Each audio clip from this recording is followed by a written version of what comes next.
गुरुर्ब्रह्मा गुरुर्विष्णू गुरुर्देव महेश्वरा गुरु साक्षात परब्रह्म तस्मै श्री गुरुवे नमः. हा जो आपला काही ज्ञानयज्ञ चालू आहे गुरुचरित्राचा, तर गुरुचरित्रावर आपण विचार करताना गुरुचरित्राचं प्रयोजन आपल्याला कळलं. काल आपण प्रयोजन म्हणालो. चरित्राचं सामर्थ्य काय, हा एक भाग आहे. आणि त्याच्यामध्ये कसं आहे की पुत्रदारा धनसंपत्ती जे जे वांछिले होय जना, असे एक ओळ पहिल्याच अध्यायात येते. लौकिक दृष्टीने पाहिलं तर ह्या सगळ्या गोष्टी घडतात. माझ्याकडे काही लोक येतात आणि आपल्याला जो अनुभूत असा हे आहे की गुरुचरित्राच्या अध्ययनाला ज्याला मुलं बाळ होत नाहीत वगैरे, तर त्यांना आपल्या पूर्वपार अशी मान्यता आहे की म्हणजे हे आहे, आणि त्याला जशी तुमची श्रद्धा आहे तसं फळ आहे. आणि 39वा अध्याय आपण जनरली त्यांना वाचायला देतो, असं आहे. गुरुचरित्राचं सामर्थ्य काय, तर माझ्या वाचनात आलं होतं, कुठल्या तरी अंकामध्ये वाचलं की गुरुचरित्राचं वर ॲनी बेसंट दत्त संप्रदायामध्ये वेदतुल्यच मानला जातो. तर हे लक्षात घेणं गरजेचं आहे. आता पहिला जो अध्याय आहे ना, त्याप्रमाणे जर पहिला अध्याय आपला, तर पहिला अध्यायाला गणपतीचं स्मरण आहे. आणि गणपतीचं स्मरण नंतर कुलस्वामिनीची श्रीपाद वल्लभांचं जे श्री गणेशाय नमः, श्री सरस्वत्याय नमः, श्री कुलदेवताय नमः, श्रीपाद श्री वल्लभाय नमः, श्री नृसिंह सरस्वत्याय नमः, असं म्हणून अध्यायाला सुरुवात केलेली आहे. आणि गणपती वगैरे ह्या सर्वांचं स्मरण करून आधी गणपतीचं येतं, नंतर शारदेचं येतं, आणि वागीश्वरी म्हणून तिचा उल्लेख आहे. वागीश्वरी पुस्तक विणा जिचे करी हंसवाहिनी असे देखा, असं म्हणून तिला वंदन केलेलं आहे. आणि ते झाल्यानंतर ते पुढे वर्णन करता करता आता वंदू त्रिमूर्तीसी म्हणजे ब्रह्मा विष्णू महेश यांना वंदन केलेलं आहे. आपल्या कुळांना सुद्धा, म्हणजे कवी कुळ जे झालेले आहेत, म्हणजे पराशरादी व्यासादी वाल्मिकादी सकळिकांसी नमन माझे पर्यासा, असं ते म्हणालेले. आणि वैशिष्ट्य असं आहे की निर्णय कवित्व असे कैसे, यापूर्वी त्यांनी असं काही लिहिलं नाही, असं याच्यावरून आपल्याला वाटतं. परंतु मला काही संशोधन करताना किंवा शोध घेताना मराठी सारस्वतामध्ये विलभावेंचा जो आहे त्याच्यामध्ये त्यांच्यानी लिहिलेल्या ग्रंथाचं एक शिवावर शिवरात्र काय असं एक मला तर तोंडावर नाव आहे, ते त्यांनी लिहिल्याचं हे आहे. त्याचप्रमाणे त्यांनी काही श्लोक लिहिलेले आहेत, काही संस्कृतमध्ये लिखाण केलेलं आहे, ते आपल्याला उपलब्ध होत आहे. तर याचा अर्थ सरस्वती गंगाधरानं बरंच लेखन केलं असावं, पण आपल्याकडे दत्त संप्रदायात मान्य पावलेला ग्रंथ गुरुचरित्र म्हणून तोच पुढे आला आणि बाकीचं लिखाण काही पुढे आलं नाही, असा त्याचा अर्थ होतो.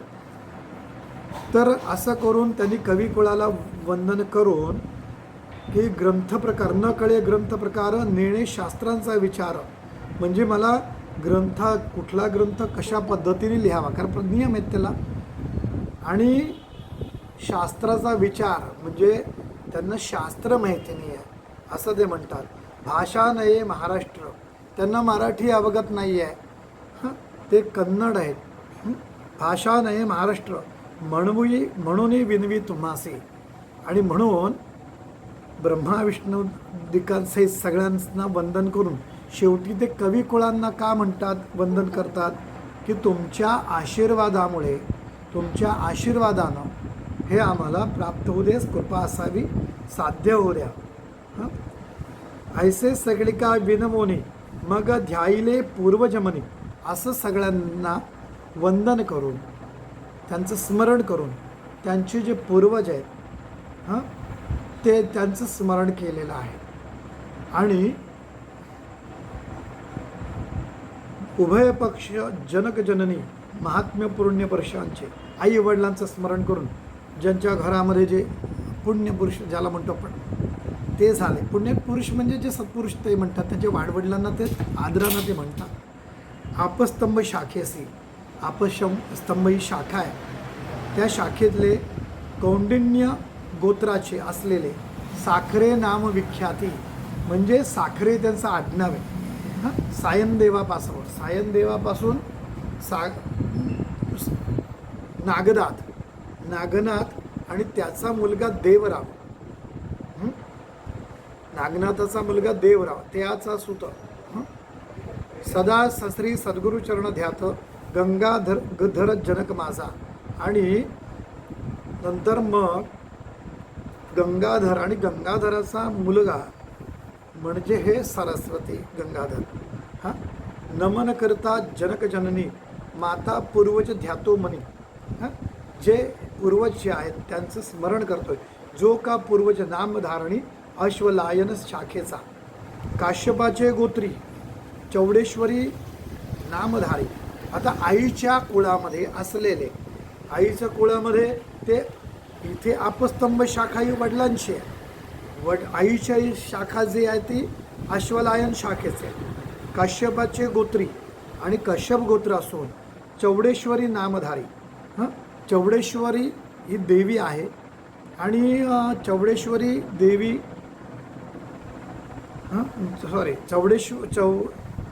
चौडेश्वरी नामधारी वागे जैसा जन्म अवतारी अथवा जनक गंगेचा.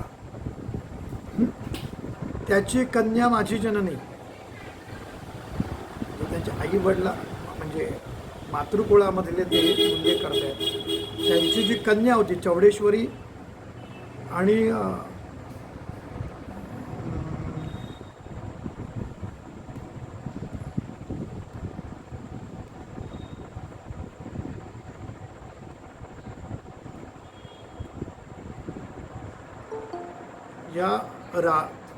त्यांनी दिले जन्नू म्हणजे या नावाचा एक राजा असेल अवधारी अथवा जनक गंगेचा.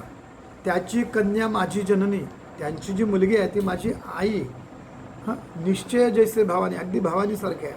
चंपा नामे पुण्य खाणी स्वामिनी माझी पर्यसा. हे सगळं सांगताना पुढं आपण महत्त्वाचं घेऊया. हे तो त्याची ओळख करून देतो. हे केल्यानंतर तो महत्त्वाचं असं सांगतोय की पूर्वपार अमुचे वंशी गुरु प्रसन्न अहर्निशी. आणि त्यांच्या वंशावर, कारण सायमदेवांवर महाराजांची कृपा होती.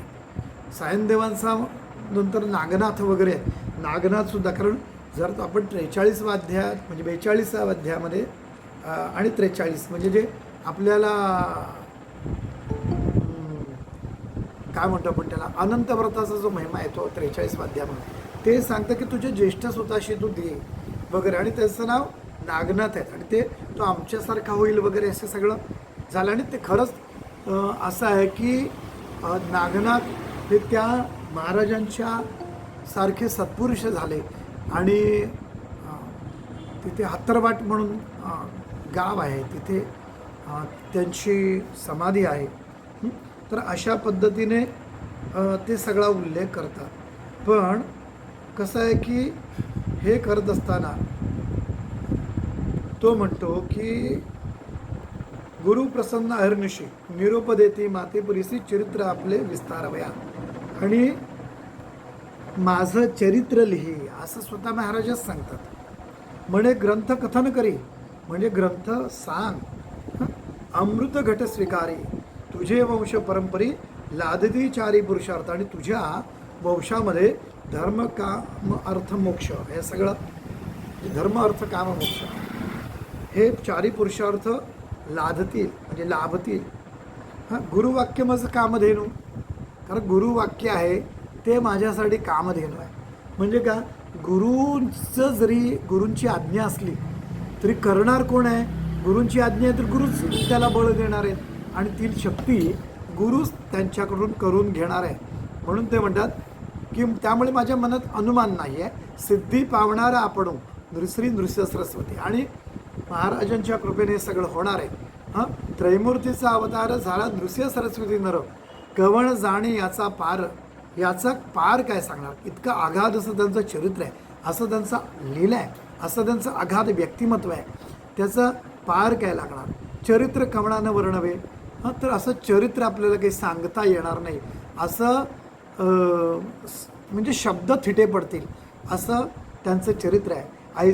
चरित्र ऐसे श्रीगुरूंचे वर्णू न शके मी माचे, आज्ञापन असे श्रीगुरूंचे म्हणून वाचे बोलत असे. आणि हे असं चरित्र आहे की ते मी वर्णू नाही शकत, पण आज्ञापन आहे, तशी आज्ञा आहे. आणि त्यामुळे मी हे बोलतोय. ज्यास पुत्र पौत्री असे चाड, म्हणजे ज्यांना इच्छा आहे मुलाबाळांची होण्यासाठी किंवा पुढं त्यांचं चांगलं व्हावं वगैरे, त्यासी कथा असे हे गोड, म्हणजे त्यांना ही कथा गोड आहे. लक्ष्मी वसे अखंड तया भवनी पर्यसा. आणि हे चरित्र जे स्मरण करतात, वाचतात, त्याचं मनन करतात, लक्ष्मी त्याच्याकडे अखंड राहते. हां, तया भवनी पर्यसा, त्याच्या घरी अखंड लक्ष्मी राहते. ऐसी कथा जयाचे घरी वाचती नित्य प्रेम भरी, श्रियायुक्त निरंतरी नांदती पुत्र कलत्रयुक्त. आणि मुलाबाळांसहित आणि श्रियायुक्त म्हणजे संपत्तीसह ते राहतात, आयुष्य गुजराण करतात. हां, कसे, अशी जी कथा प्रेमाने वाचतात त्यांच्या घरी. रोग नाही तया भवनी, त्यांच्या घरी रोग नाही, सदा संतुष्ट गुरुकृपेने. आणि त्यामुळे ते गुरुच्या कृपेने संतुष्ट असतात. निसंदेह सातादिनी एकदा बंधन तुटे जाणार. आणि 7 दिवस तुम्ही ऐकलं किंवा अगदी वाचलं तरी बंधनं तुटून जातात. ऐसी पुण्य पावन कथा. बंधन म्हणजे कसलं आहे, आपल्याला बंधन सगळं आहे ते खरं तर मोहाचं बंधन आहे. हां, आणि ते बंधनं तुटली पाहिजेत. आणि त्याच्यासाठी तेच आहे ना, नष्टो मोहा स्मृतिर्लब्धा करिष्ये वचनं तव. असं कृष्णाला अर्जुन का म्हणतो, तर त्याचा मोह नष्ट झाला आहे. आणि मोह हे बांधतंय आपल्याला, मोह आहे, आसक्ती आहे, ह्या सगळ्या बंधनातून आपण तुटलं पाहिजे आणि ती सुटली पाहिजे. आणि त्यासाठी ते बंधन तुटून जातं असं म्हणतं. ऐसी पुण्य पावन कथा सांगेन एक विस्तारता. अशी तुम्हाला एक मी कथा सांगेन, सायासाय वीण होय साध्यता. काही त्रास होणार नाही, फक्त ऐका तुम्ही श्रद्धेने. हां, आणि सद्य फल प्राप्त होय. आणि नंतर मगाशी जे सांगितलेली जी फळं आहेत ती तुम्हाला प्राप्त होतील. निधान लागे अप्रयासी, काही कष्ट न करता तुम्हाला हे प्राप्त होणार आहे. तरी कष्ट का असायासी, तरी का वेगवेगळे कष्ट करायचे. विश्वास माझ्या बोलासी एका श्रोते एक चित्ते. आणि माझ्या या बोलावर विश्वास ठेवा, एक चित्ताने, अगदी विश्वासाने. आम्हा साक्षी ऐसे घडले म्हणून विनवित तसे बळे. हां, आणि आमच्या समोर या काही गोष्टी घडलेल्या आहेत आणि त्यामुळे आम्ही तुम्हाला हे विनवतो आहे. श्री गुरुस्मरण असे भले अनुभवावं सगळी. आणि म्हणून गुरुस्मरण करा आणि त्याचा अनुभव घ्या. हां, असं ते म्हणतात. का, त्याला पुरावा आहे, मी स्वतः पुरावा आहे, माझ्या बाबतीत हे घडलेलं आहे असं ते सांगतात. आणि म्हणून तुम्ही त्याचा अनुभव घ्या, हां, असं म्हणतात ते. आणि मग ते पुढे तृप्ती झाल्यावरी ढेकर देती जैसे जेवणार, गुरु महिमेचा उद्गार बोल तसे अनुभवणे. आणि जसं भरपूर पोटभर जेवल्यानंतर तृप्तीने ढेकर देतो ना, समाधान, तसं तुम्ही महिमा, अगदी गुरुमहिमा ऐकल्यावर आणि सतत चिंतन केल्यावर तुम्ही तृप्त व्हाल. हां, बोलस असे अनुभवणे. आणि हे मी अनुभवलेलं आहे आणि मी हे तुम्हाला सांगतोय. मी सामान्य म्हणून उदास व्हाल माझे वचने. मी एक सामान्य आहे. सामान्य का, तर तो म्हणतो मला शास्त्रज्ञान नाही आहे, मला भाषेचं, मराठी भाषेत लिहितो आहे तो ग्रंथ, पण मला मराठी भाषेचं ज्ञान नाही आहे. गंमत अशी आहे की सरस्वती गंगाधरानं मराठीमध्ये हा ग्रंथ लिहिला तरी त्याच्यामध्ये म्हणजे हा कालखंड आहे तो लक्षात घ्या. तो कालखंड यवनांचं राज्य आहे.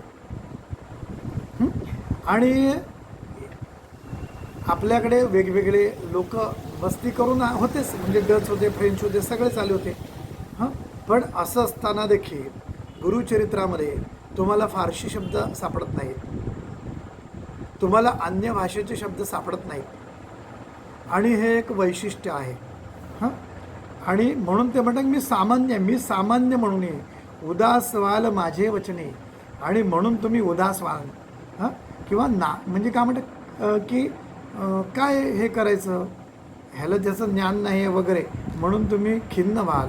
तर तसं न होता तुम्ही असं म्हणतील की मक्षिकेच्या मुखातून मधु केवी ग्राह्य होय. एखाद्या माशी असेल, तिच्याकडून मधाची अपेक्षा का करावी? त्या माशीकडून काही मध मिळणार आहे का? नाही ना, कारण ती माशी आहे असं तुम्ही समजू नका. का? जैसे शिंपल्यांत मुक्ता फळं, जसे शिंपल्यामध्ये मोती सापडतात अथवा कर्पूर कर्दळ किंवा कापूर सापडतो. विचारी पा आश्वस्त मूळ कवडा पासव उत्पत्ती. ग्रंथ कराल उदास वाकडा कृष्ण दिसे ऊस, अमृतवद निघे त्याचा रस दृष्टी द्यावी तयावरी. म्हणजे माझा उणेपणा जो आहे तो नका पाहू. मी जे सांगणार आहे ना, ज्या गुरुचं महात्म्य सांगणार आहे ना, त्या महात्म्याकडे तुम्ही लक्ष द्या. म्हणजे ऊस वाकडा दिलेलं आहे की वाकडा कृष्ण दिसे ऊस. कृष्ण म्हणजे काळसर, जो परिपक्व झाला की त्याला असा जांभळट आणि काळसरपणा येतो. तर तो तसा दिसेल, वाकड आहे म्हणून तुम्ही त्या वाकड आहे त्याच्याकडे लक्ष नका देऊ. तर अमृतवत निघे त्याचा रस, तो अमृता समान गोड असा मधुर रस आहे, त्याच्यावर तुम्ही दृष्टी ठेवा. तैसे माझे बोलणे, तसंच माझं बोलणं आहे. ज्याची साड गुरुस्मरणे, आणि ज्याला साड आहे त्याने गुरुस्मरणाची साड आहे, इच्छा आहे, त्यांनी अंगीकार करणारे शाणे. आणि असे जे काही शाणे आहेत, जे विवेकयुक्त असे आचरण करणारे आणि विवेकयुक्त बुद्धी ज्याची आहे, ते अनुभवतील एकचित्ते, आणि तो त्याचा अनुभव घेतील एकचित्ताने. ब्रह्मरसाची गोडी अनुभवता फळे रोकडी. आणि या ब्रह्मरसाची, ब्रह्म म्हणजे श्रेष्ठ रस आहे तो, ब्रह्मरसाची गोडी अनुभविता फळे रोकडी. त्याचं फल मिळणार आहे तर रोकडं मिळणार आहे. गुरुचरित्राचं फळ रोकडं मिळणार आहे. या बोलाची आवडी ज्यासी संभवे अनुभव, आणि याला अनुभव येणार आहे. आणि गुरुचरित्र कामधेनू एकता होय महाज्ञानो, शोती करून दे या सावध म्हणू एक चित्ते परियसा. आणि गुरुचरित्र कामधेनू आहे. कामधेनू याचा अर्थ आहे की तुम्ही फक्त इच्छा व्यक्त करा, आणि इच्छा व्यक्त केल्यानंतर कामधेनू जी आहे त्या कामधेनू इच्छा पूर्ण करते. आपल्याकडे कल्पवृक्ष आणि कामधेनू या संकल्पना आहे. एकता होय महाज्ञान, आणि त्याला ज्ञान होतं. शोती करून या सावध म्हणू करून म्हणजे अगदी सावध चित्ताने लक्षपूर्वक तुम्ही ऐका. एक चित्ते पुरियेसा म्हणजे एक चित्ताने ऐका. श्री गुरु नृसिंह सरस्वती होते गाणगापुरी ख्याती, महिमा त्याचा अत्युद्भुती सांगेन एका एक चित्ते. आणि तुम्हाला त्याचा महिमा मी तुम्हाला सांगतोय. गाणगापुरी त्यांची ख्याती झाली विशेष. त्यांचा महिमा अत्युद्भुत असा आहे, तो मी तुम्ही सांगतोय, तुम्ही एकचित्ताने ऐका असं ते म्हणाले. तया ग्रामी वसती नर गुरु म्हणून महिमा असे थोरू. आणि म्हणून त्या गावामध्ये स्वतः महाराज राहिले म्हणून तिथला महिमाच थोर आहे. जाणती लोक चहुराष्ट्रीय, आणि चारी देश बाजूंची लोक, चारी दिशेची लोक हे जाणतात, आणि म्हणून समस्त जाती यात्रेसी असं त्यांनी सांगितलेलं आहे. आता ह्याच्यामध्ये महत्त्वाचं आहे इकडे की हे निरूपण करताना माझे शब्द कदाचित चुकीचे जातील, वाकडे जातील, पण तरीसुद्धा अर्थबोध होण्यासाठी आपण एकचित्तानं नक्की काय सांगायचं आहे याच्याकडे लक्ष द्या. आणि महाराजच माझ्याकडून काही चुकीचं जाणार नाही यासाठी प्रयत्न करतील किंवा त्यांची कृपा असेलच हा विश्वास माझ्या मनी आहे. आणि तेच मी तुम्हाला सांगतो. तर ह्याच्यामध्ये त्यांनी कसं सांगितलं तर रोकड आहे, अनुभव तुम्हाला रोकडा येतो आहे. हां, असे असंख्य अनुभव माझ्या गाठीशी आहे की आम्ही तर असं काही दुर्धर काही आजार, काही व्याधी असतील, काही कामं असतील, तर आम्ही संकल्प सोडताना म्हणतो की पारायण संपायच्या आत तो अनुभव आला पाहिजे आणि ते काम झालं पाहिजे. माझ्यासमोर रोशनी बसलेली आहे, तिची जर परवानगी असेल तर मी तो अनुभव तुम्हाला सांगेल की गुरुकृपा काय आहे, गुरुचं महात्म्य काय. समोरच बसली आहे, जी रेकॉर्डिंग करते, जी तुम्हाला उद्या यूट्यूबवर जे मिळणार आहे ना ते काम ती करते. हां, तर गंमत आहे की 2008ची गोष्ट आहे. 2008 साली ना तिला उचक्या यायला लागल्या आणि बरेच औषधोपचार करून सुद्धा उचक्या काही थांबत नव्हत्या. अगदी एक एक मिनिटानं तिला उचक्या येत होत्या. आणि त्यावेळेला नंतर 2008 साली कोणीतरी त्यांना गणपतीचं व्रत दिलं की तुम्ही हे असं असं करा आणि बघा. तर ते दर मंगळवारी ते व्रत ते करायचे. आणि एका मंगळवारी असं झालं की तिला उलटी झाली आणि रक्तही निघालं तिच्या ह्याच्यातून. आणि तिच्या तोंडातून प्लास्टिक निघालं. प्लास्टिक कल्पना करणार नाही की 2008 साली झालेली ही घटना आहे. त्या आधीपासून तिला त्रास होतो आहे आणि औषधोपचार करून फरक पडत नाही. हे व्रत गणपतीचं करताना तिला उलटी झाली, थोडं रक्तही निघालं, प्लास्टिक निघालं. प्लास्टिक निघाल्यानंतर तरी उचक्या चालूच राहिल्या. 2015 साली आपला महाराजांच्या आज्ञेने, कारण विशालच्या मनात नव्हतं की मठ बांधावा, असं काही कल्पना नव्हती. ज्या वेळेला श्रीपाद वल्लभांची आज्ञा झाली पिठापूरला जाताना की जागा दाखवली की इकडे इकडे स्वामींचा मठ बांध, त्यावेळेला मठ तिथे जागा हे केली, निर्माण झाली, स्थापना झाली. आणि त्याच्या 1 वर्षानंतर 2016 साली सेवेमध्ये रोशनी आली आणि तिला सारख्या उचक्या लागायच्या. मी तिला नेहमी म्हणायचो की गायक आहे, खूप सुंदर आवाज आहे, कोणी ऐकलं असेल तर तुम्हाला माहिती आहे, कारण बरेच ओळखत नाही आहे. तर तिला मी म्हणायचो की तू फक्त एकच गाणं गाऊ शकते, मला लागली कुणाची उचकी, असं म्हणायचो तिला. तर पण ती म्हणत दादा मस्करी करतोय वगैरे, पण मला खरंच त्रास होती, इतकी वर्ष झाली. तर त्यावेळेला मी तिला म्हणालो की अगं गुरुचरित्राचा संकल्प सोडून पारायण करायला घे एका दिवसाचं. आणि असं सांग की एकच दिवस सकाळी बसायचं आहे, संध्याकाळी संपेल, पूर्ण होईल पारायण. पारायण संपायच्या आधी माझी उचकी थांबली पाहिजे. मला आजही आठवतं की आम्ही तिथे साक्षीदार आहेत. म्हणजे परत पुन्हा आम्हा साक्षी ऐशे घडले म्हणूनही विनवत असे बळे. हे जे सायनदेवांचा ज्या वंशज जो आहे सरस्वती गंगाधर, किंवा आमच्या साक्षी, मी साक्षी आहे आणि असं घडलं आहे, तर असा मी साक्षीदार आहे की असं घडलेलं आहे. 22वा अध्याय वाचत असताना जी उचकी थांबली ती आता 2026 आलेली आहे आणि तिला उचकी नाही. 2016 ते 2026 म्हणजे आता 10वं वर्ष चालू आहे. तर हा रोकडा अनुभव जो आधी सांगतायत ना, तो अगदी श्रद्धेने मनापासून जी काही फळ म्हणजे सेवा केली जाते. केवळ वाचायचं आहे म्हणून वाचायचं नाही. पटकन बऱ्याच जणांना होतं की चला अध्याय पूर्ण करायचे आहेत म्हणून वाचायचं आहे, तर असं नाही. त्याच्यामध्ये रमा, तो अनुभव घ्या.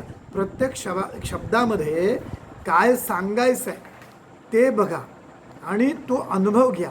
तर हा अनुभव म्हणजे हा एकच अनुभव मी सांगितला, असे असंख्य अनुभव गाठीशी आहेत, त्याचा अनुभव घ्या. हां, तर हे सगळं आहे. आणि मग त्यांनी म्हटलं की त्या ग्रामी वसती गुरु म्हणून महिमा असे थोरू, जाणीती लोक चौराष्ट्रे समस्त जाती यात्रेसी. आणि म्हणून ते जात आहेत सगळे, तेथे राहुनी आराधिती, तेथे राहतात आणि त्यांची आराधना करतात. त्वरित होय फलप्राप्ती, आणि त्यांना त्वरित फलप्राप्ती होते.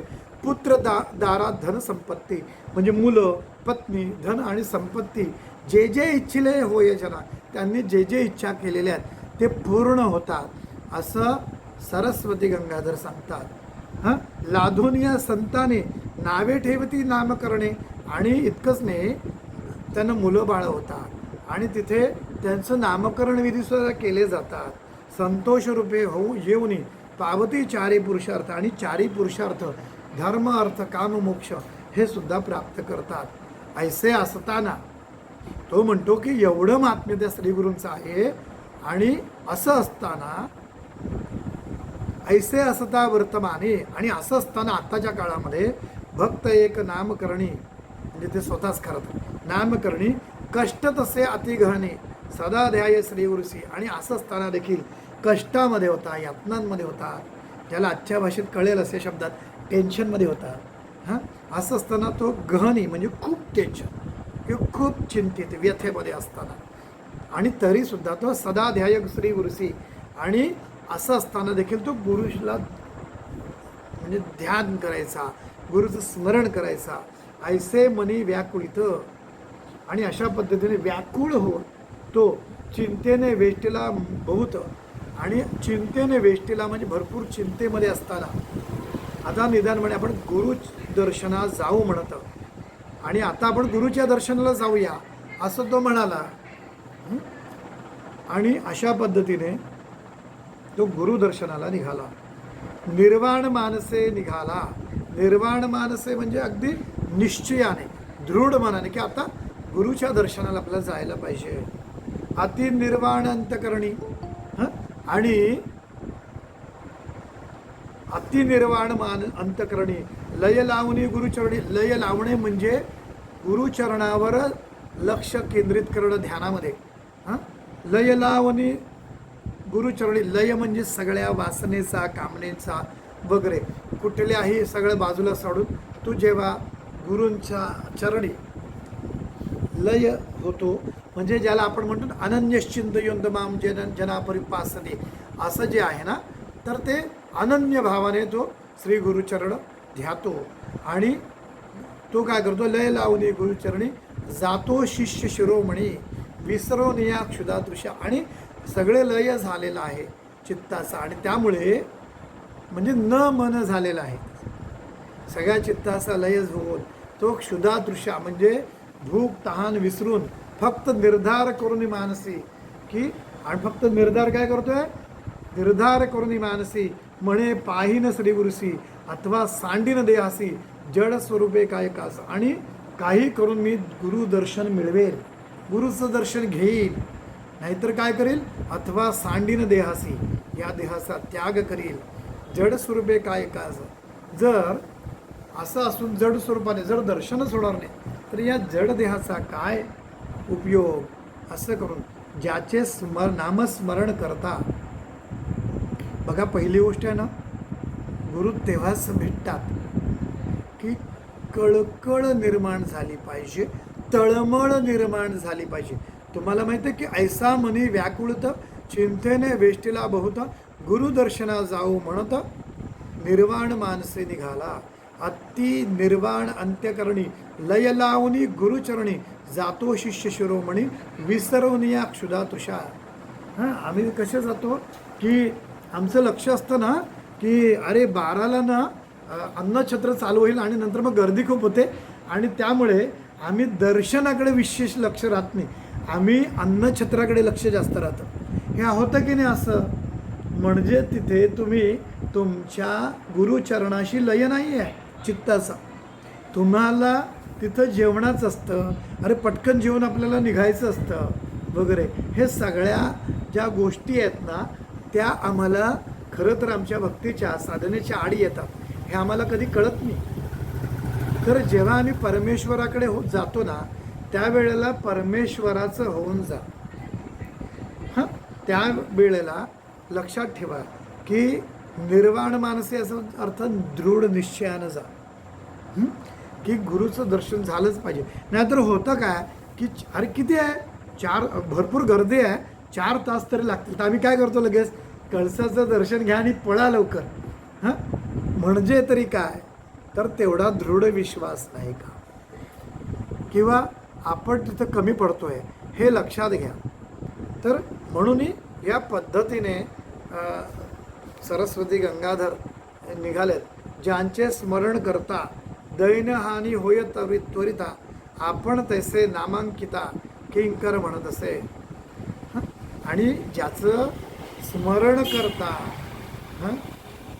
काय करतात, दैन्यहानी होते, दैव असेल आपले. आणि ज्याचं स्मरण करताना सुद्धा, स्मरण केल्याने सुद्धा तुमचं दैन्य जातं. कारण तो भक्त काम कल्पद्रुमा ही विशेषणं लावली आहेत, गुरुचरित्रकाराने ही विशेषणं लावली आहेत.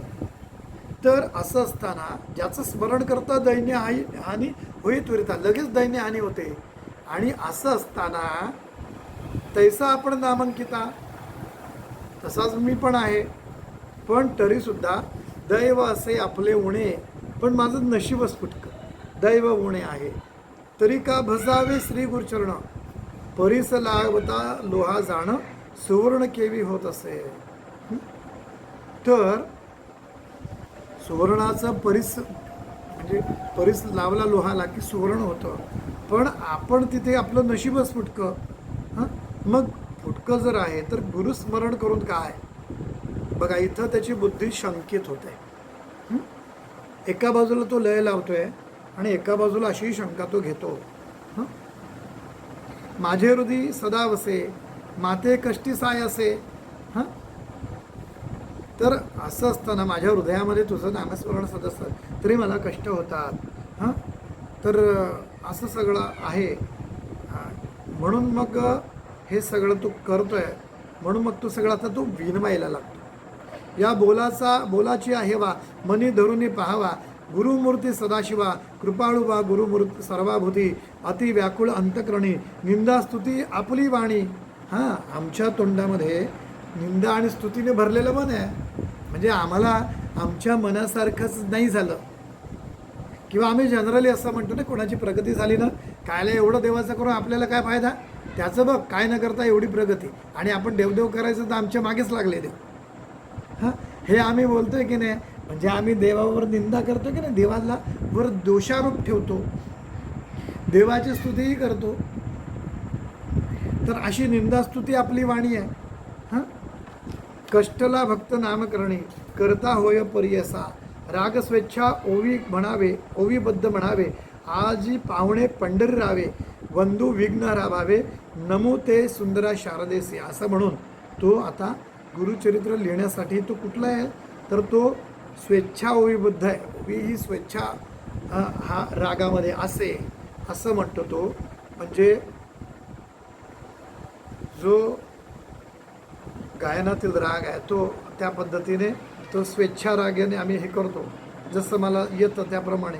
आजी पाहुणे पंढरीचे रावे, बंधू विघ्नहरा भावे, नमुते शारदा सुंदरेशी, गुरुमूर्ती त्रयमूर्ती, म्हणून म्हणती वेदश्रुती, सांगती दृष्टांती कलियुगांत ख्याती, श्री नृसिंह सरस्वती, भक्तासी सारथी कृपा सिंधू भक्ता वेद वाखाणिता, त्रयमूर्ती गुरुनाथा म्हणून या. हां, त्रयमूर्तीचे गुण तुचे एक निधान, भक्ताशी रक्षण दयानिधी यती विनवितो मी श्रीपती, निर्णय भावभक्ती अंतकरणी स्थिरो बा नवे बा श्री गुरु, तू कृपा सागरू पाववेगी आता, नरहरी अनंता बाळा लागी माता केवी टाकी, तू माता तू पिता तूची सखा भ्राता, तूची कुळदेवता परंपरी, वंश परंपरी धरुनी निर्धारी, भजतो मी नरहरी सरस्वतीशी. सरस्वती नरहरी दैन्य माझे हरी, म्हणून मी निरंतरी सदा कष्टे चित्ता का हो देशी, आता कृपा सिंधू भक्ता केवी होशी. कृपा सिंधू भक्ता कृपाळू अनंता त्रैमूर्ती जगन्नाथा दयानिधी. हां, त्रैमूर्ती तूची होशी पाळशी विश्वासी समस्त देवाशी तूची दाता. समस्त देवाशी समस्त तूची दाता होशी मागो मी कवणाशी तुझ वाचुनी आता असे कवण दाता विश्वासी पोसिता सर्वज्ञ तू. सर्वज्ञाची खुण असे हे लक्षण समस्तांदे जाणे कवण ऐसा. सर्वज्ञ म्हणून पावत वानिती पुराणी माझे अंतकरणी नये साक्षी. कवण कैशापुरी असती भूमिसी जाणी जेची तरी सर्वज्ञ तो. हे आपण इथपर्यंत मी एकत्र म्हणालो कारण असं आहे की हे त्रैमूर्तीचे गुण तूचे एक निधान भक्ताशी रक्षण दयानिधी. बघा इथे डॉक्टर सुचिताताई आहे, ती चांगली उत्कृष्ट लेखक आहे, त्याची पुस्तकं वाचा जरा प्रकाशित झालेली.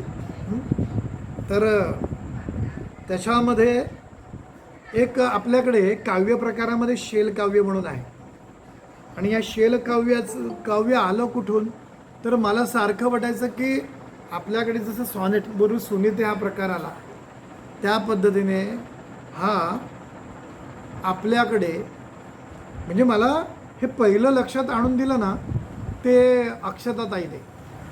अक्षता देशपांडे आता इथे जॉईन आहे का मला माहिती नाही, तर तिने लक्षात आणून दिलं की विशाल असं आहे. आणि मी पाहिलं तर खरंच आहे. म्हणजे मला असं वाटायचं की हे पाश्चात्य काव्य प्रकार आहेत का, पण गुरुचरित्र मला एकमेव असा ग्रंथ वाचनात लक्षात आलेला की हा आहे हा. तर कसं आहे की ह्याच्यामध्ये बघा की शेवटचा जो शब्द आहे ना तो घेऊन पुढची ओळ आली पाहिजे. तर त्याच्यामध्ये त्रैमूर्तीचे गुण तूची एक निधान भक्ताशी रक्षण दयानिधी. आणि इथं ओवी संपल्यावर दुसरी ओवी ते दयानिधी यती विनवितो मी श्रीपती निर्णय भाव भक्ती अंतकरणी. आता अंतकरणी इथे शेवटचं वाक्य आहे. त्या शेवटच्या वाक्याने पुढच्या वाक्याची सुरुवात अंतकरणी स्थिरू नवे बा श्री गुरु तू कृपा सागरू पाववेगी. मग पाववेगी आता नरहरी अनंता बाळा लागी माता केवी टाकी. हे जे आहे ना तर इथे शेलकाव्य आहे. म्हणजे मला तरी मराठी साहित्यातील जे काही ग्रंथ आहेत ओवीबद्ध त्याच्यामध्ये मला आढळलेला म्हणजे माझ्या तरी लक्षात आलेला किंवा लक्षाताईने लक्षात आणून दिलेला हा एकमेव गुरुचरित्र ग्रंथ आहे की ज्याच्यामध्ये शेलकाव्याची बीजे मिळतात किंवा ते शेलकाव्याच्या ओवी मिळतात. हां, तर हा सुद्धा खरं तर ज्यांना डॉक्टरेट करायची असेल साहित्यामध्ये तर त्यांनी शेलकाव्यावर करताना शेलकाव्य हे किती जुनं असेल तर यावर म्हणजे शेलकाव्याचा उगम हा पाहताना गुरुचरित्र हा ग्रंथ संदर्भ घेऊन आपण डॉक्टरेट करू शकता. मी नाही करणार फक्त. तर तू माता तू पिता तुची सखा भ्राता तुची कुळदेवता परंपरी वंश परंपरी धरुणी निर्धारी भजतो मी नरहरी सरस्वतीशी. सरस्वती नरहरी दैन्य माझे हरी म्हणून मी निरंतरी सदा कष्ट चित्ता काहो देशी आता कृपा सिंधू भक्ता केवी होसी. हां, कृपा सिंधू भक्ता कृपाळू अनंता त्रैमूर्ती जगन्नाथा दयानिधी. त्रैमूर्ती तुची होसी पाळसी विश्वासी समस्त देवांसी तुची दाता. समस्त देवासी तुची दाता होसी मागो मी कवणाशी तुझं वाचुनी. हे सगळं आपल्याला कळेल कारण इतकं सोप्या भाषेमध्ये आहे. तुझं वाचुनी आता असे कवण दाता तुझ्याशिवाय कोण देणार. विश्वासी पोसिता सर्वज्ञ तू. सर्वज्ञाची खुण असे हे लक्षण समस्तांते जाणे कवण ऐसा. सर्वज्ञ म्हणून वाणिती पुराणी कारण पुराणामध्ये तसे दाखले आहेत की तू सर्वज्ञ आहे. हां, सर्वज्ञ म्हणून वाणिती पुराणी माझे अंतकरणी नाही साक्षी. पण माझला काही तसा अनुभव येत नाही. हां, कवण कैशापुरी असती भूमीवरी जाणी जेची तरी सर्वज्ञ तो. बाळक तान्ये निर्णय माये बाप माये कृपा केवी होय माता पित्या. हां, दिलिया वाचून म्हणजे कदाचित असं असेल की आई वडिलांची कृपा असते आणि ती बाळाला कळत नसते. हां, बाळाला आई वडील काय करतात ते कळत नसतं. तसंच माझं पण असेल. बाळकतांनी नेणे बाप माये केवी कृपा केवी होय मात्या पित्या दिल्या वाचुनी न देवे म्हणून. व्यवहारामध्ये कोणी काही दिलं तर व्यवहार पूर्ण होतो, दिल्या वाचून काही मिळत नाही. न देवे म्हणून असेल तुझे मनी सांग मज. तुझ्या मनात सुद्धा तर तसं असेल तर सांग. समस्त महितळी तुम्हा दिले बळी. अरे अख्खं महितळ म्हणजे अगदी पाताळ सगळं महितळ हे बळीराजाला तू दिले. त्याने हो पाताळी त्याते हो पाताळी बैसविले, त्याला तुम्ही पाताळी बसवले. सुवर्णाची लंका तुवा दिली एका, तेणे पूर्वी लंका कवणा दिली. तर हे सगळं म्हणतोय. आढळ ध्रुवाशी दिले ऋषिकेशी, त्याने हो तुम्हासी काय दिले. अरे तुला काहीच कुणी दिलं नाही, तरी तू मात्र सगळ्यांना तू दिलेला आहेस. निक्षत्र करुणी विप्राते मेदिनी, देता तुम्हा कोणी काय दिले. आणि मला सांगा, परशुराम अवतारामध्ये तुम्ही निक्षत्र करून पृथ्वी ब्राह्मणांना दान दिली, तर ब्राह्मणांनी तुम्हाला काय दिलं? काहीच नव्हतं. सृष्टीचा पोषक तू देव एक, तू ते मी मशक काय देऊ. अरे मी तुझ्यासमोर मच्छर आहे, मशक माशी आहे, मी तुला काय देऊ. तू सृष्टीला पोषण करणार आहे, तो पालन करणार आहे, मी तुला काय देऊ असं ते म्हणतात. आणि नाही तरी जरी श्रीमंत नरहरी लक्ष्मी तुझ्या घरी नांदत असे, आणि मी तुला काय देणार. प्रत्यक्ष लक्ष्मी तुझ्या घरी नांदते, तुला मी काय देणार. याहुनी आम्हासी तू काय मागसी, सांगा ऋषिकेशू काय देऊ. काय देऊ सांगा. मातेचे ओसंगी बैसून या बाळ वेगी, आईच्या पुढ्यामध्ये मांडीवर बसून बाळ वेगी. परिमुख सुरंगी स्तनकांक्षसी, आईच्या मांडीत स्तनकांक्षसी बसतो तो दूध पिण्यासाठी. बाळापाशी माता, तेव्हा आई बाळाकडे काय मागते का. बाळापाशी माता काय मागे ताता, ऐक श्री गुरुराया काय देऊ सांग मला काय देऊ. घेऊन या देता नाम नाही दाता. आणि तू काहीतरी देऊन म्हणजे काहीतरी घेऊन तू जर देणार असेल तर तू दाता नाही. दयानिधी म्हणता बोल दिसे, आणि तुला मग दयानिधी म्हणतात तर त्या शब्दाला उणे पण आहे. तू दयानिधी नाही ठरत. मग देऊ न शकसी म्हणे मी मानसी, चौदाही भवनासी तुझी दाता. अरे तू जर म्हणत आहे की मी तुला देऊ शकत नाही, तर या 14 भवनांना देणारा सगळा तूच आहे. सेवा घेऊन या देणे हे सामान्य. म्हणजे आपण एखाद्या मजुराकडून आपण काम करून घेतलं आणि त्याला मजुरी दिली, असं एखादी सेवा काहीतरी सेवा घेऊन जर तू देणार असेल तर तुझे तर तसं नाही आहे ते. कसं सेवा घेऊन या देणे हे सामान्य.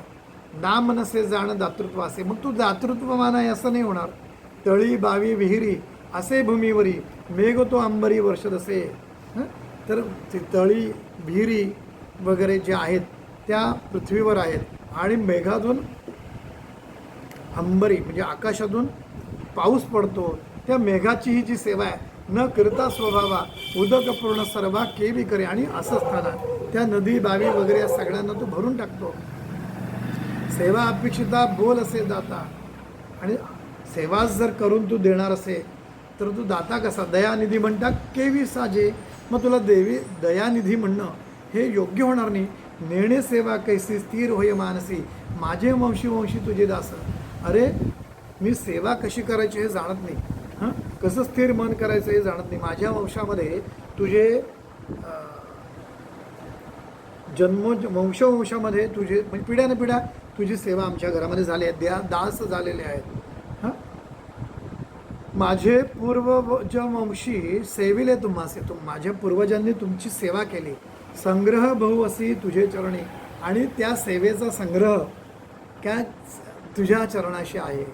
बापाच्या सेवेशी पाळशी पुत्रासी, माझ्या वडिलांनी सेवा केली ना म्हणून तो आम्हाला सांभाळ. म्हणजे आताच एक उदाहरण सहज आठवलं म्हणून, की सरकारी नोकरीमध्ये वडिलांनी सेवा केली म्हणून अनुकंपा तत्वावर मुलाला घेतलं जातं, तर त्याला ॲडजस्ट केलं जातं ना कुठेतरी. तर तसा प्रकार झाला. बापाची सेवेशी पाळती पुत्रासी, तेवी त्वा आम्हासी प्रतिपाळावे. आणि माझ्या पूर्वजांनी तुमची सेवा केली आहे, माझ्याकडे एवढी नाही झाली तरी पण तरीसुद्धा तो आमचा प्रतिपाळ करावा, सांभाळ करावा. माझे पूर्वज धन तुम्हासे द्यावे ऋण, का बा नाही करुणा कृपा सिंधू. तू देणं लागतोस असं कृपा सिंधू. आमचे आम्ही घेता, अरे हे आमचंच आहे, आम्ही घेता.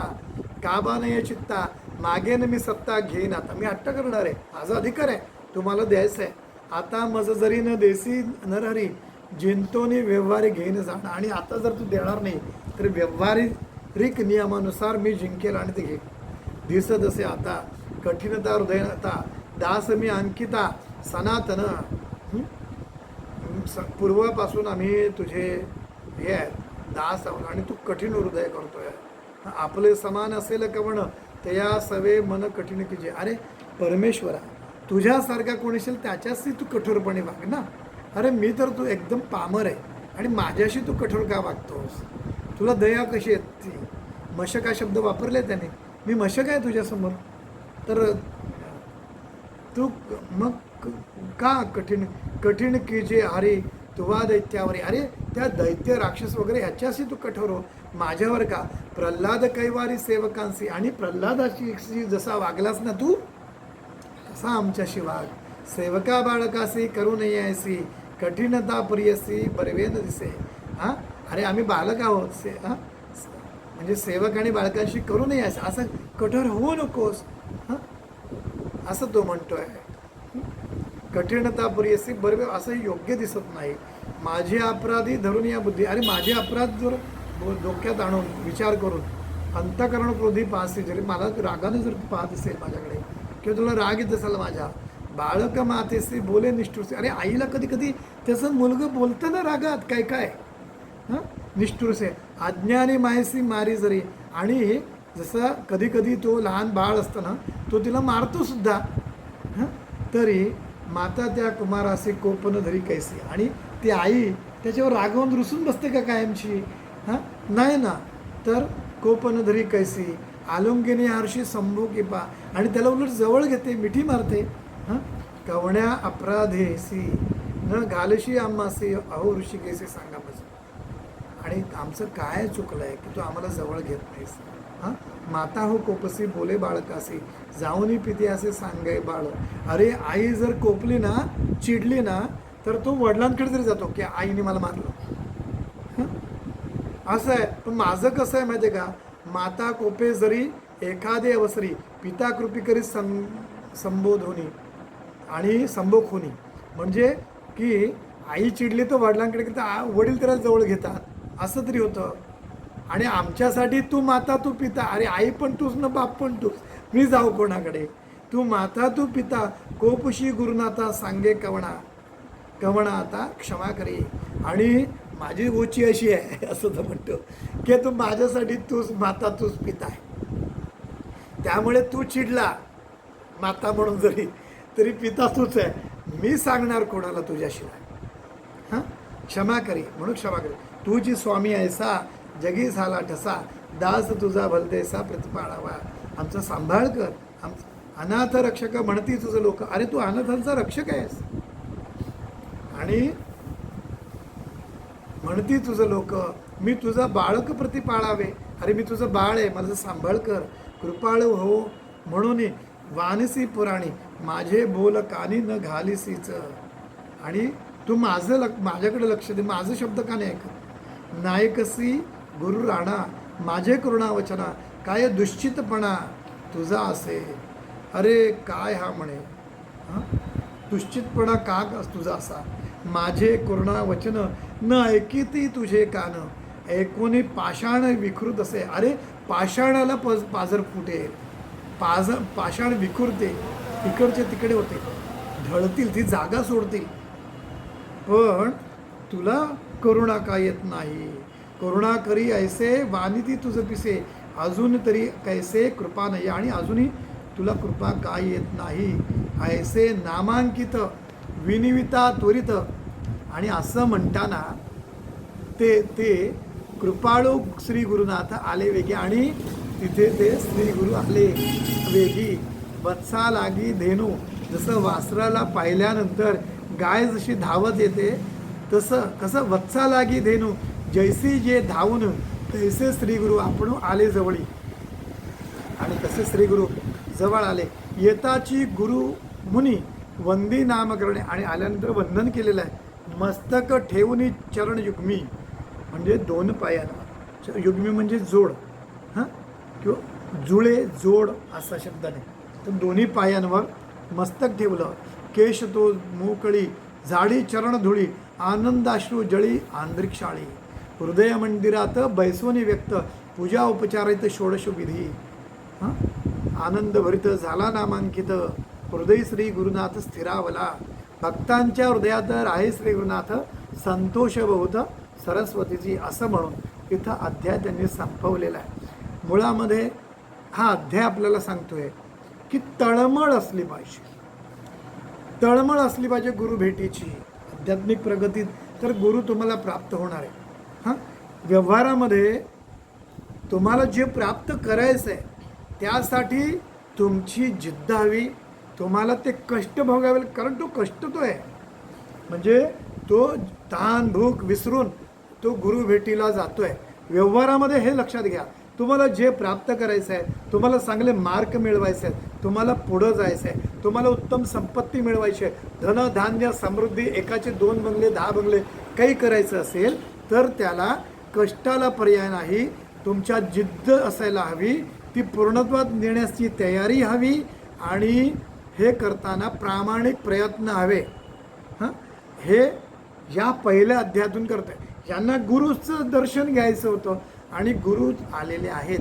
हां, हाच अर्थ व्यावहारिक जीवनामध्ये आपल्याला जे जे मिळवायचं आहे ते आहे. आणि याच्यामध्ये एक लक्षात घ्या, कष्टाला ऑप्शन नाही आहे, पर्याय नाही आहे. तुमच्या मेहनतीला पर्याय नाही आहे. श्री गुरुला ध्यात होते, पूर्वज त्याच्या सगळे ध्यात होते, तर जागेत बसून सुद्धा त्यांनी ते केलं असतं. पण तसं नाही आहे. तर तो कष्ट म्हणजे तो गुरुदर्शनाला निघालेला आहे. आणि हे करताना त्याने जे जे काही कष्ट भोगले त्याचे उल्लेख आले, म्हणजे की भूक ताण विसरलं आहे, चरणावर लय लावलेलं आहे.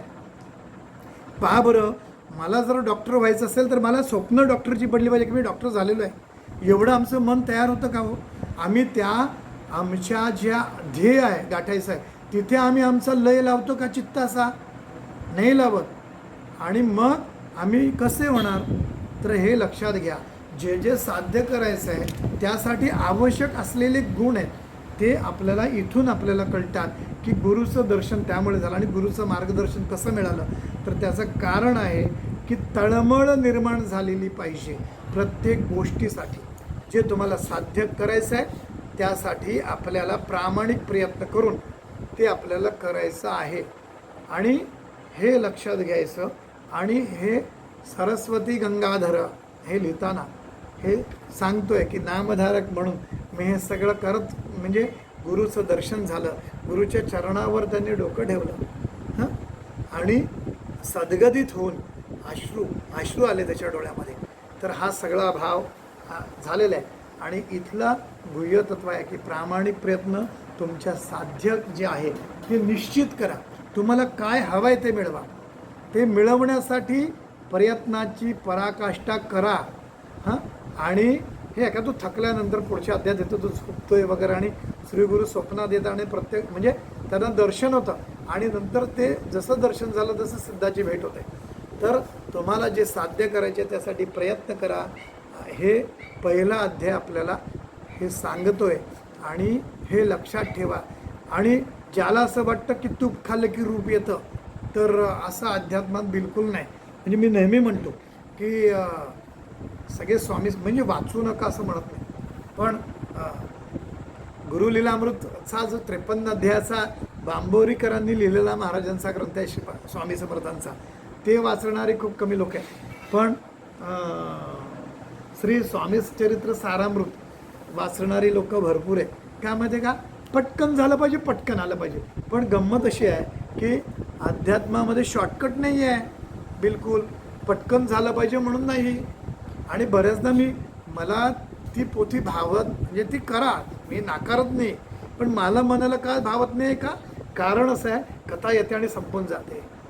काय करायचं? घटना घडली एवढ्याच नोंदी आहेत त्या, पण त्याच्यातून काय आपल्याला घेता येईल हे महत्त्वाचं आहे. बोध पाहिजे आपल्याकडे आणि म्हणून गुरुचरित्र वाचताना आपण केवळ कथा नाही वाचायची, आपल्याला त्यातून काय सांगायचं आहे महाराजांना, म्हणजे महाराजांचं चरित्रातून आपण काय शिकू शकतो, काय आपण घेऊ शकतो, हे महत्त्वाचं आहे. खरं तर खरे सत्पुरुष असतात ना, ते तुम्हाला काहीच सांगत नाही. त्यांचं असणं हेच तुम्हाला बरंच काही सांगून जातात. फक्त तुमचा विवेक जागृत असायला पाहिजे. काही संतांनी ग्रंथ लिहिले, काही पण बऱ्याच जणांनी, पण काही संत असे झाले त्यांनी काहीच लिहिलं नाही. पण ते त्यांचं राहणं, त्यांचं वागणं आणि हे आपल्याला काहीतरी बोध देतात. याचा अर्थ आहे की मी गजानन महाराजांची भक्ती करते म्हणून मी उघडं नागडं राहणार का, असं नाही. मी बाह्य स्वरूपावर बोलत नाही, परत नाहीतर हे करते. पण ते उन्मनी अवस्थेमध्ये राहणं वगैरे, हे मी जर त्यांचा मार्ग हात धरलेला आहे तर त्या अवस्थेला मी कसा पोहोचे, परब्रह्म तत्वामध्ये मी कसा विलीन होईल, मला ते परब्रह्म तत्व कसं जाणून घेता येईल, हे आम्हाला कसं कळेल, हे लक्षात घ्यायचं आहे. आणि ती आहे म्हणजे गंमत अशी आहे की साई चरित्रामध्ये एक सुंदर प्रश्न आला. साई कथा सगळ्यांना माहिती आहे साईबाबांच्या, पण चरित्रातून काय शिकणार. तर एक घटना अशी आहे की साईबाबा सगळ्यांना विभूती देत आहेत, सगळ्यांना विभूती वगैरे द्यायची. कोणी आला की विभूती द्या, साई चरित्रामध्ये उल्लेख आहे. तर त्याला एका भक्ताने असं विचारलं आहे की भक्त म्हणतं की बाबा तुम्ही सगळ्यांना विभूती का देतात. हां, तर मग तो मला वाटतं 30वा का 33वा, आता मला आठवणार नाही तो अध्याय, बारकाईने पहा तुम्ही. त्याच्यामध्ये थांबा ओळी चुकत नसतील तर मी तुम्हाला सांगतो. विभूती दानी मनोगत बाया बाबा काय सुचवित, बाबा काय सुचवत आहेत त्याच्यामध्ये. हां, तर ते म्हणतात की हे सगळं विश्व नश्वर आहे आणि सगळ्यांची राख होणार आहे. तुमची आमची हीच स्थिती. बाबा म्हणतात की तुझं आणि माझी ही स्थिती आहे, माझीही राख होणार आहे, तुझीही राख होणार आहे. तुला त्याची जाणीव व्हावी आणि मला ती अखंडित जाणीव राहावी, यासाठी तदर्थ विभूती देत असे. बघा, विभूती देण्यामागे त्यांनी प्रश्न विचारला आणि बाबांनी त्याचं तत्व सांगितलं. जर ते त्यांनी विचारलं नसतं तर बाबाही कशाला मी विभूती देतोय हे नाही. आम्हाला असं वाटलं की बाबांना चमत्कार करायचे म्हणून विभूती दिली का, ते त्यांचं सामर्थ्य आहे, ते होणारच आहे. म्हणजे सूर्य आहे ना, तर सूर्य आहे तर प्रकाश पडणारच आहे, ती उष्णता ताप लागणार आहे. उन्हामध्ये भिजलेले कपडे घातले ते सुकणार आहेत, पण सूर्य काही तुमचे कपडे सुकवण्यासाठी नसतो. लक्षात घ्या, बाबा काही विभूती देण्यासाठी की विभूती वाटतात म्हणून घेण्यासाठी नाही आहेत. बाबांच्या शिकवणीतून तुम्हाला काय शिकायचं आहे कळते. लक्षात, सूर्य आहे ना, सूर्याच्या खाली तुम्ही अग्निही निर्माण करू शकता आणि कपडे पण सुकत घालू शकता. पण सूर्य कपडे सुकवण्यासाठी नाही की तुम्ही अग्नी निर्माण करण्यासाठी पण नाही आहे. सूर्य हा असा आहे की ज्याच्यामध्ये अख्खं विश्व ज्याच्यामुळे जिवंत राहिलं आहे. या सगळ्या सृष्टीला चेतना देणारा तो आहे आणि त्याच्याकडे पहा आणि त्याच्याकडून धडा घ्या. तर म्हणजे एक उदाहरण तुम्हाला स्फुरलं म्हणून मी तुम्हाला दिलं. तर तसंच आहे साई चरित्र असं, कुठल्याही संतांचं चरित्र वाचताना तुम्ही फक्त लीला नका वाचू, नक्की काय त्यांना सांगायचं आहे, त्यांच्या चरित्रातून आपल्याला काय घेता येईल हे लक्षात आहे घ्यावं. नाहीतर संत आणि गंमत अशी आहे, लक्षात घ्या, सर्व संतांची चरित्र मी नेहमी म्हणतो ही एकांगी आहे. ज्ञानेश्वरांनी भिंत चालवली, नामदेव महाराजांनी सगळं ते लिहिलेलं आहे. पहिलं चरित्र जर आहे तर नामदेव महाराजांनी नामदेव गाथेमध्ये आहे. तर हे सगळं जरी असलं तरी हे बाह्य चमत्कार आहेत. आणि कुठल्याही साधकाचा, संताचा जसा बाहेरचा एक जीवनाचा प्रवास आहे ना, जो सगळ्यांना दिसतो की ते अरे कपडे घातले, त्यांना खायला मिळालं नाही, त्यांना हे नाही, त्यांना वाळीत टाकलं, हे सगळं बाह्य आहे. पण प्रत्येक संताचा आणि साधकाचा एक आतला प्रवास असतो जो साधनेचा असतो. त्याला आलेली अनुभूती असते, त्याला मिळणाऱ्या सूचना असतात, त्याला मिळणारं मार्गदर्शन असतं आणि त्या एक आतलं जीवन त्याचं असतं ना, ते बऱ्याचदा म्हणजे काय, बऱ्याचदा नाही, खूपदा असं होतं, खूपदा म्हणजे 100% म्हणत तरी चालेल, ते कधीही लोकांपर्यंत येत नाही. कारण चरित्र लिहिणाऱ्या माणसाला त्याचं फक्त बाह्य चरित्र दिसतं. गजानन महाराजांचं चरित्र तुम्हाला बाह्य दिसेल, पण ते अंतरंगामध्ये कुठल्या स्थितीला होते ते जाणणारा एखादाच भक्त निर्माण झाला आहे ना. तर हे लक्षात घ्या, प्रत्येक चरित्रामधून आपल्याला काय घेता येईल हा विवेक जागृत ठेवून आपल्याला घेता आलं तर निश्चित आपल्याला अध्यात्मामध्ये प्रगती होईल आणि आपल्याला चांगलं काहीतरी शिकता येईल.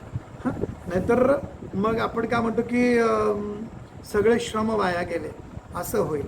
तर त्यामुळे तसं जात नाही अध्यात्मामध्ये, त्या प्रत्येक लेवलचं काहीतरी पुण्य आपल्या गाठीशी असतं. पण आपल्याला जे प्राप्त करायचं आहे ते आपल्याला प्राप्त करून घेण्यासाठी त्यांची शिकवण काय असेल, त्याच्यातून काय मिळते याच्याकडे जर लक्ष केंद्रित केलं तर आपल्याला खूप वेगळ्या अर्थानं मार्गदर्शन ग्रंथातून मिळतं. म्हणजे म्हणून ग्रंथ हे गुरु आहेत. हां, त्यामुळे आजचा इथे अध्याय संपवतो, पूर्ण करतो आणि उद्या आपण भेटूया. उद्या रेकीचा कोर्स आहे पालघरला, मला जायचं आहे, 2 ठिकाणी बसायला पण जायचं आहे. तर कसं होईल त्या पद्धतीने आपण भेटूया. आणि अजून या संदर्भामध्ये कुणाला काही शंका असतील तर ते बोलू शकता. आपण 5 मिनटं देऊ, कारण मी असा विचार केला की अर्धा घेऊया, पण मग विचार केला की अध्याय अर्धा केला ना की बऱ्याचदा डोक्यातून निघेल ऐकणाऱ्याच्या सुद्धा आणि ती लिंक तुटेल. ते हे नाही, आपल्याला तत्वबोध हा पूर्ण गेला पाहिजे. तुम्ही असं एक करू शकता, आज ऐकलं तुम्हाला जे आठवतं, जे की जे कळलं विशालला, जे कळलं त्याच्या व्यतिरिक्त पण कोणाला तरी सांगताना कळू शकतं. काही उदाहरणं वेगळी तुम्हाला आठवू शकतात, ती सगळी लिहून काढा, कारण ती तुमची वय आहे, तो तुमचा अभ्यास आहे, त्याच्यातून तुम्ही पुढे जाणार असं लिहायला लागा. हां, गुरुर्ब्रह्मा गुरुर्विष्णू गुरुर्देव महेश्वरा गुरु साक्षात परब्रह्म तस्मै श्री गुरुवे नमः. 5 मिनटं देतोय, कोणाला काही बोलायचं तर बोलू शकता.